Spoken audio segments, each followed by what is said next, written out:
we put them on that trajectory through our popular culture, through our parenting styles, through our educational styles, and through assumptions about natural manhood and maleness that we pass along that are incredibly insulting and damaging. And then there's a whole social system that polices them through this low level of threat. Hello. Even if they're not man enough.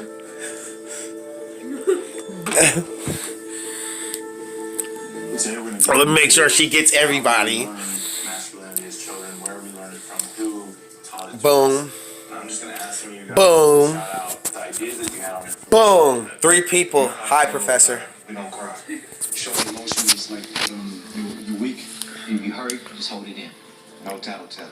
Fight back. So everything was surrounded around money. Be the best. Go for the triple instead of the double. It's okay. I'm not trying to put myself. A man has to be dominant and in charge and has control. You know, a man does everything 4 people. to the extreme. And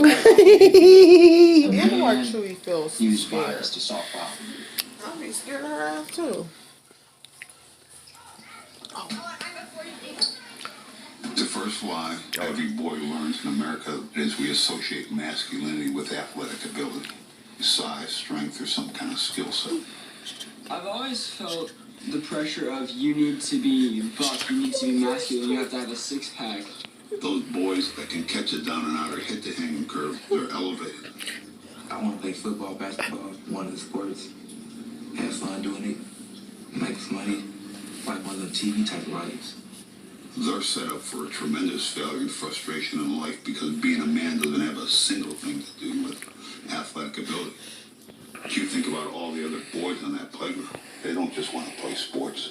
They want to do computers or music or drama or debate. This past month, I took part in my first theater production. Okay. Now I'm looking like, oh, I wish I had hierarchy. There are tough guys who are on the top, and there are weaklings, girls, who are at the bottom of the heap. Now, this is the origin of sexism and homophobia. In sexism, it's that a girl isn't as... Hi, Professor Don Blanc, and we just got done watching the movie, The Mask You Live In. No, okay, so, hi. Can you show Daisy too so she can unroot? Hi. Can you show yourself too now? Is that possible? Hi. Okay.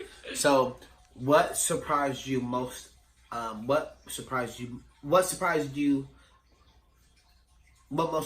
you about the film? Well, one thing that surprised me was when they were talking about, kind of toward the beginning of the film, not too far in, when they were talking about how we as parents, we start to train our kids from the time they're in our wombs. How we start to like naturally collect girl things like pink stuff and decorate our babies' nurseries with like pink or blue based on the gender of what they are. We start to put like, for girls, we put like ballerina slippers, like we just make it look like girly, you know. And then for boys, we make it look boy. We put footballs, action figures. So we kind of naturally train our kids based on how they should respond being the gender that they are before they're even born. What most surprised me was I didn't know that kids who play violent video games are more likely to commit violent acts. I thought that was pretty interesting in itself.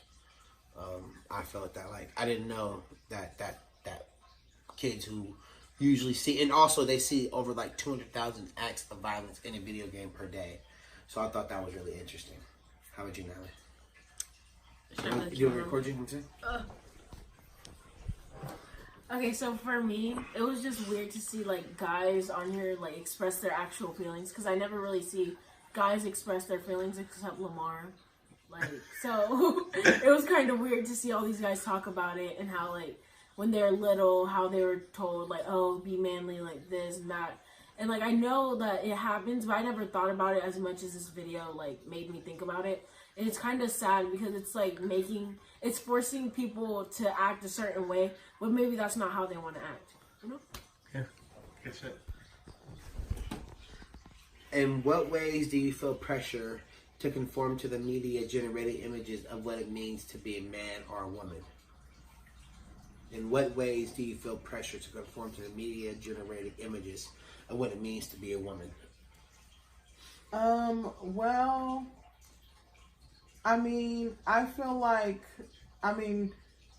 a lot of pressure actually, because like on a lot of social, like, platforms, there's always like a certain type of woman. And then like, when you look at like, her body, her outward appearance, how she dresses, and then you look at, the comments from the opposite sex, like males, and when you look at like how they respond and how many people respond to that, it makes you feel like you have to conform to having some type of similarities in order to fit into a social society. Yeah, sure.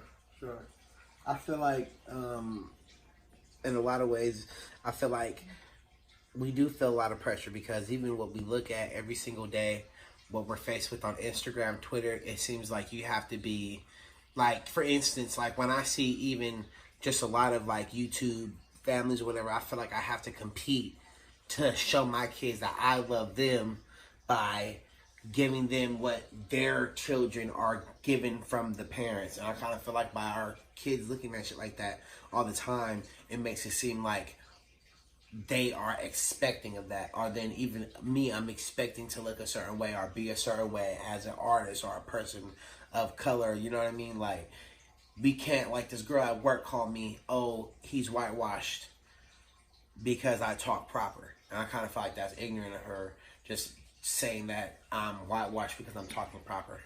So I feel like, yes, we do have to conform. And it's just like, well, I'm not conforming, but we do sometimes perceive ourselves to the images that we do see. Like, we sometimes do conform ourselves from shit like that. Yes. Do you want to answer that? Okay, I guess, yeah.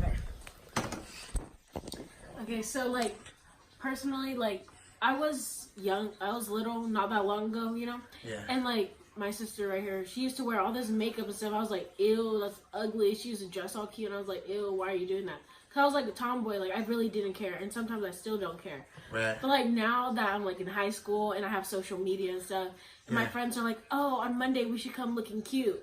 But, like, literally, sometimes I just don't want to do that, but I feel like to be, like, a girly girl or be like all my other friends, I have to dress a certain way or find cute outfits when I have no sense of style at all. So it's kind of hard. It puts like anxiety, like, oh my god, I don't know what I'm gonna wear and stuff. Right. And like, I don't know. And seeing like Instagram stuff is like, wow, she got this many likes. Maybe if I take a picture like that, I could get that many likes, Yeah. So it's just like, it's just a lot of pressure. And overall, especially with having social media and being in high school with a whole bunch of other girls, Right. Yeah. That's true. Okay, Professor, so we just watched The Mask You Live In, and I will be sending you this pretty much tonight, right now. It's 5 minutes, and so, yeah. Peace out. Adios. Peace out. Peace out. Bye.